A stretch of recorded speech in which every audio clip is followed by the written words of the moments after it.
আমি চুরি করিনি, আমি চোর নই, আমায় শাস্তি দেবেন না। রহিম, ভয় পেও না। তুমি ওই ডিব্বাটা কোথা থেকে পেয়েছিলে?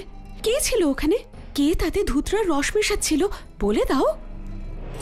ওকে আপনি বাধ্য করার চেষ্টা করবেন না, আমি তোর সঙ্গে কথা বলছি।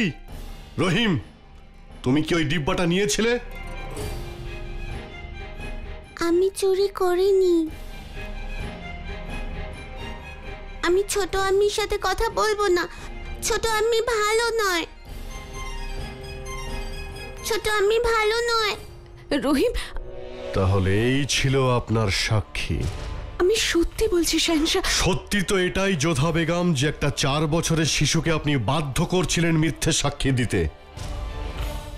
আচ্ছা, এইসব করার আগে আপনার বিবেক কি আপনাকে বাধা দেয়নি? ও তো জানেই না যে ধুতরার রস কি, আর আপনি ওকে দিয়ে এটা বলতে বাধ্য করছিলেন যে বড় আম্মি ধুতরার রস ওই কেশরের মধ্যে মেশাচ্ছিলেন। কিন্তু আমি আর কিছু শুনতে চাই না যোধা বেগম। অনেক বড় বড় কথা বলতেন না আপনার শিক্ষা নিয়ে? তাহলে এই ছোট বাচ্চাকে দিয়ে কিভাবে মিথ্যে কথা বলাতে হয় সেই শিক্ষা আপনি পেয়েছেন? সত্যি সবসময় সত্যি হয়, সেটা বড় কেউ বলুক বা বাচ্চা। একদম সঠিক বলেছেন আপনি। তাই একটা বাচ্চা কিছুক্ষণ আগে এটা বলে গেল যে আপনি ভালো নন।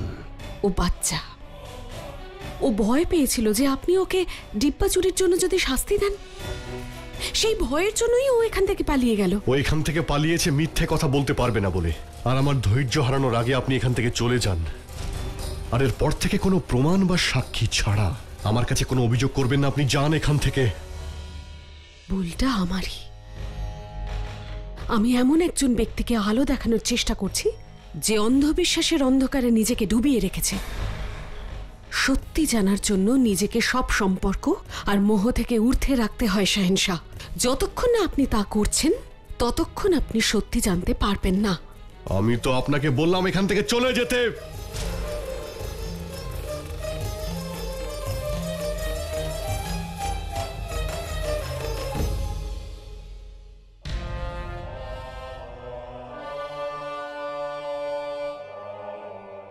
বুঝতে পারছি না যোধা বেগম বড় আম্মিকে কেন ফাঁসাতে চাইছেন।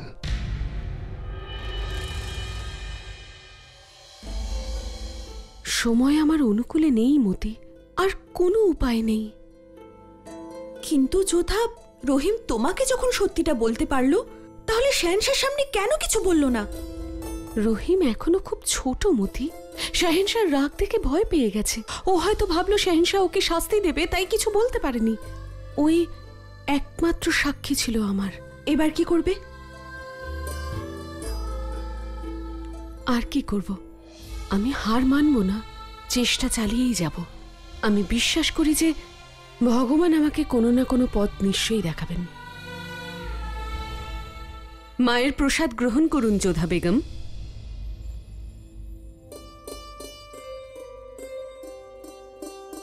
মায়ের প্রসাদ এখানে আগ্রায়?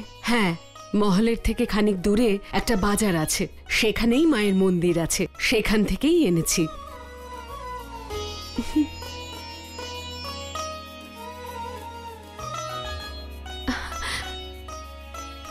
দেখলে মতি, এ নিশ্চয়ই মায়ের সংকেত। এক্ষুনি আমি ওনার কাছে প্রার্থনা করছিলাম আর উনি আমাকে সংকেত দিয়ে দিলেন। এই সমস্যার হাত থেকে উনি আমাকে বাঁচাতে পারেন। আমাকে ওই মন্দিরে মায়ের দর্শন করতে যেতেই হবে, এক্ষুনি, এই মুহূর্তে। কিন্তু যোধা, মানছি যে তুমি এখন নজরবন্দি নও, কিন্তু শাহেনশাহর অনুমতি ছাড়া আমরা মহল থেকে বেরোবো কি করে? কিন্তু জিজ্ঞেস করে তো পুজো করতে যেতেই পারি, তাই না? আর তাছাড়া শাহেনশাহ বিয়ের আগে আমায় কথা দিয়েছিলেন যে উনি আমাকে পুজো করতে কখনো বাধা দেবেন না।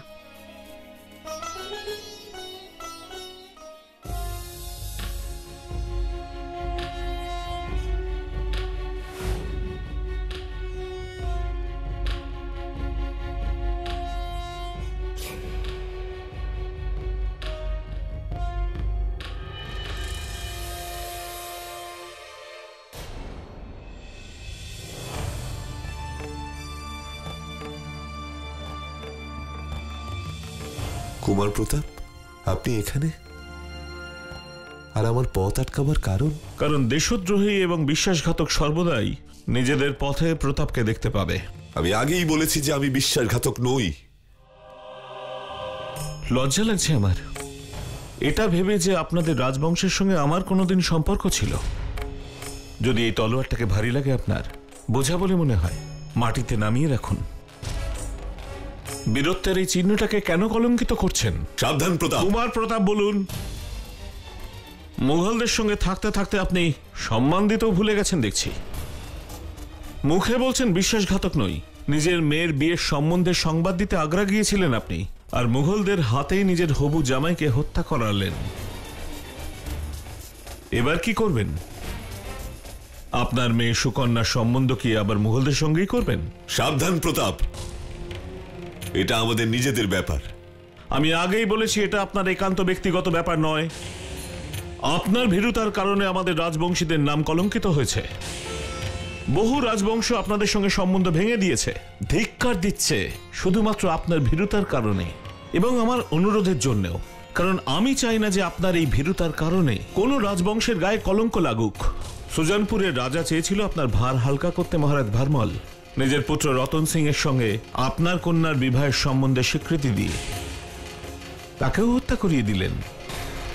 এখন আমিও দেখব কোন রাজবংশ সুকন্যার সম্বন্ধে স্বীকৃতি দেয়। আমি আপনার সঙ্গে কোনো তর্ক করতে চাই না। আমারও যে বিশ্বাসঘাতকদের সঙ্গে কথা বলে খুব একটা আনন্দ হয় তেমনটা নয়। আমেরের আরেকজন বিশ্বাসঘাতক আমার কাছে এসেছিল, আপনার ভাইপো সুজামল। যে স্থানেও দাঁড়িয়েছিল সেই স্থানটাই আমি ধ্বংস করে দিয়েছি।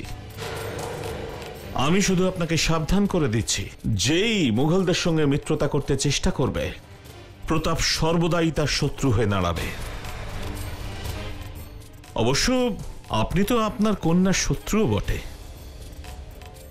একজনের বিবাহ মুঘলদের সঙ্গে দিয়ে আর অন্যজনের হবু স্বামীকে মুঘলদের দ্বারা হত্যা করিয়ে আপনি দুজনের জীবনকেই বিষাক্ত করে তুলেছেন। আপনি সম্পর্কের কথা যত কম বলবেন ততই ভালো। আপনার পরিবারে নিজেদের মধ্যে সম্পর্কগুলো কেমন সেটা আমিও জানি, কিন্তু আমি অন্যের সম্পর্ক নষ্ট হতে দেখে কখনো নিজে আনন্দ উপভোগ করি না। আমি চললাম। তাড়াতাড়ি যান মহারাজ ভারমল, কারণ রতন সিং এর মৃত্যুর খবর পেয়ে আমেরবাসীর চোখ জলে ভরে আছে। জালালকে সঙ্গ দিয়ে আপনি আগুন নিয়ে খেলছেন, আর এখন সারা জীবন সেই আগুনেই পুড়বেন। এই প্রতাপ আপনাকে এটা বলে রাখলো।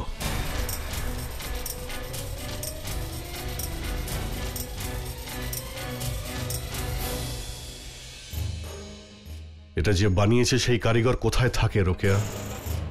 হোশিয়ার ওকে এনেছিল, কিন্তু তুমি এটা জিজ্ঞেস করছো কেন? আমি ওর সঙ্গে দেখা করে কিছু জানতে চাই। ওর নাম আলতাফ কাদরি। মহলের পাশে যে বাজারটা আছে ওখানে ওর একটা ছোট্ট দোকান আছে। যদি তুমি চাও তাহলে ওকে এখানে ডেকে নিতে পারি। না রোকেয়া, ওই হত্যাকারী এই মহলের মধ্যে রয়েছে, তাই আমি চাই না যে ও এই ব্যাপারে কিছু জানুক। ওর সঙ্গে আমি অন্যভাবে দেখা করতে চাই, আর এই বিষয়ে কেউ যেন কিছু না জানতে পারে।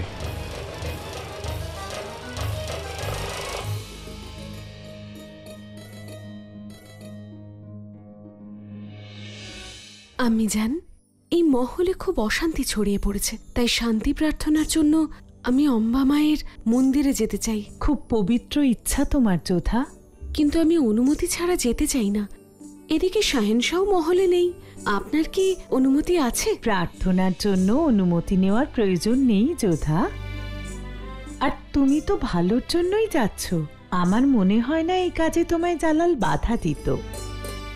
তুমি যেতে পারো। ধন্যবাদ আম্মি জান।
হে মা, সাহায্য করুন। শাহেনশার সামনে সত্যিটা আসা আবশ্যক। আমায় পথ দেখান মা।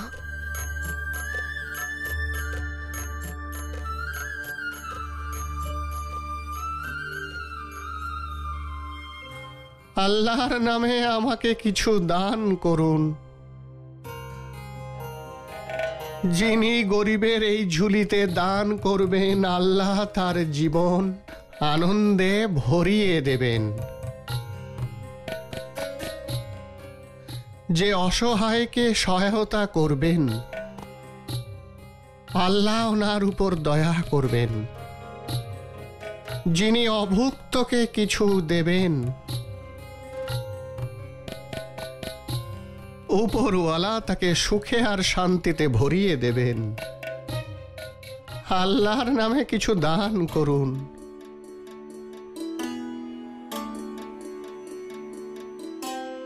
এটা মন্দির, পুজোর ক্ষেত্র। এই স্থান পরিষ্কার করা ততটাই আবশ্যক যতটা আপনাদের বাড়ি পরিষ্কার রাখা। খেয়াল রাখবেন আর এখানকার পরিষ্কার পরিচ্ছন্নতা বজায় রাখবেন। যোধা বেগম এখানে কি করতে এসেছেন?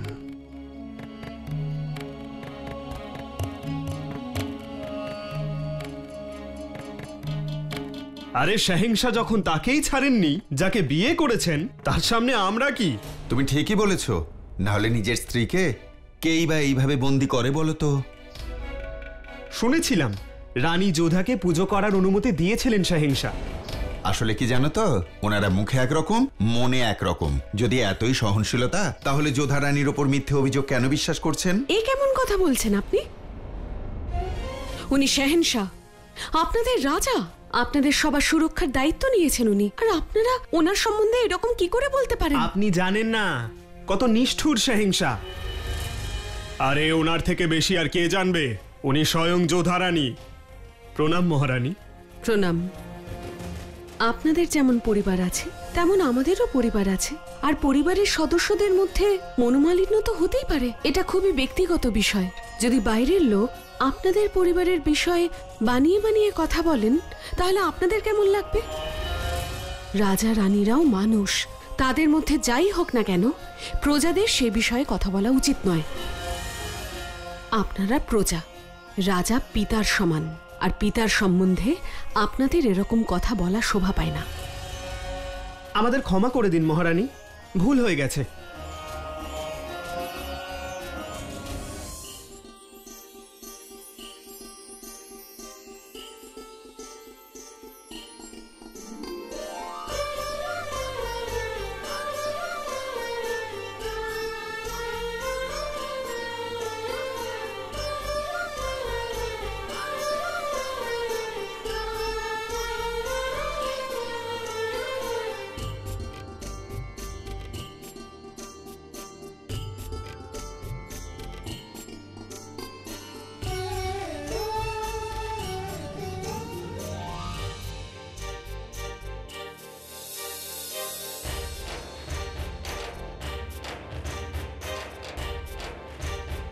আল্লাহর নামে আমাকে কিছু ভিক্ষা দিন।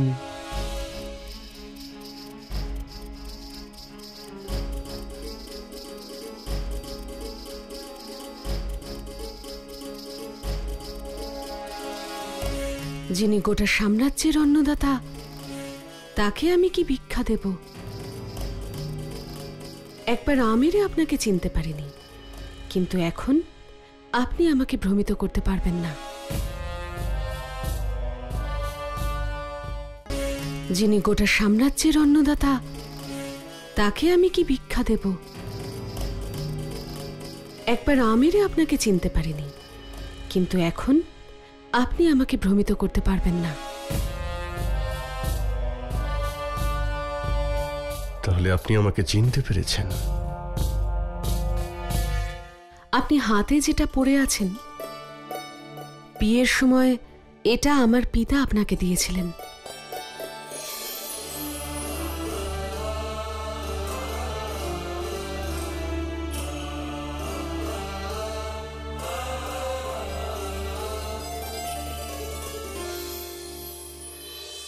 একজন শেহেনশাকে ভিক্ষা চাওয়া শোভা পায় না, আর একজন স্ত্রীরও শোভা পায় না তার স্বামীকে ভিক্ষা চাইতে দেখা।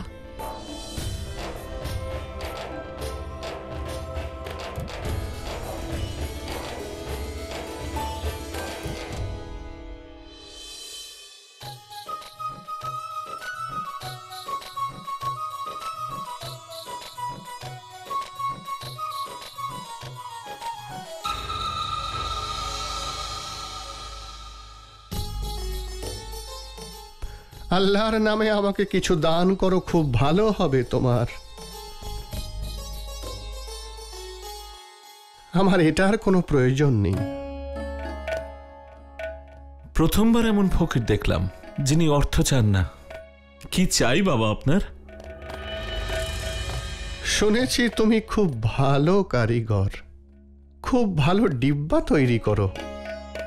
আমার একটা ডিব্বা চাই। ডিব্বা নিয়ে আপনি কি করবেন ফকির সাহেব? শুনেছি তোমার ডিব্বাতে খুব দামি জিনিসও ভালো থাকে।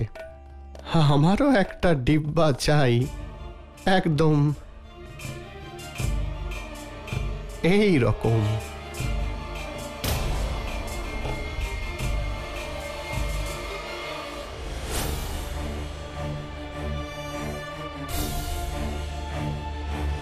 কিন্তু কিন্তু এই ডিব্বা তো... কে আপনি?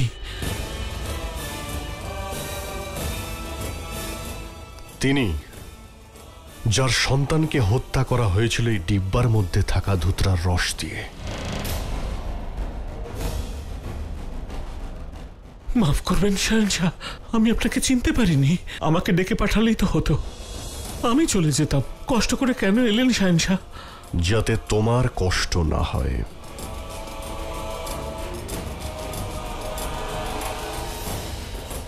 তাহলে বলো আলতাফ কাদরি, তুমি কি ওই বোরখা পরা মহিলার বর্ণনা করতে পারবে? অবশ্যই, অবশ্যই শাহেনশাহ আলম, অবশ্যই শাহেনশাহ আলম।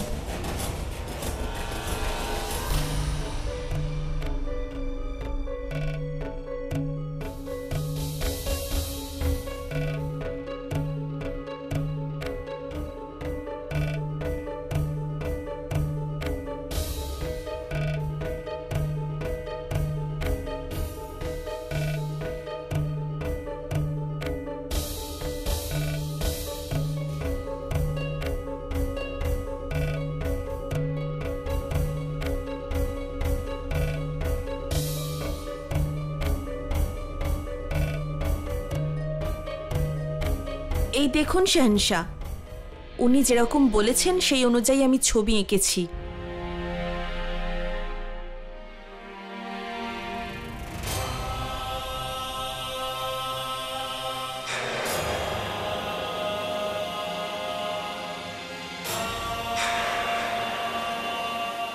এই কি ছিল সেই চোখ দুটো? শাহেনশাহ, এটা সেই চোখ। তুমি কি সত্যি বলছো? আঙ্কে হুজুর, একদম বিশ্বাসের সঙ্গে বলছি।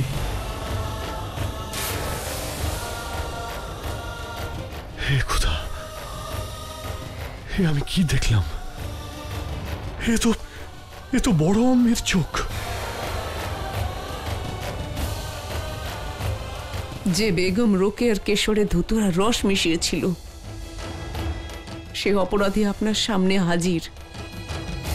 সে হলো মুঘল সাম্রাজ্যের একনিষ্ঠ দাসী, সে হলো মহামাঙ্গা।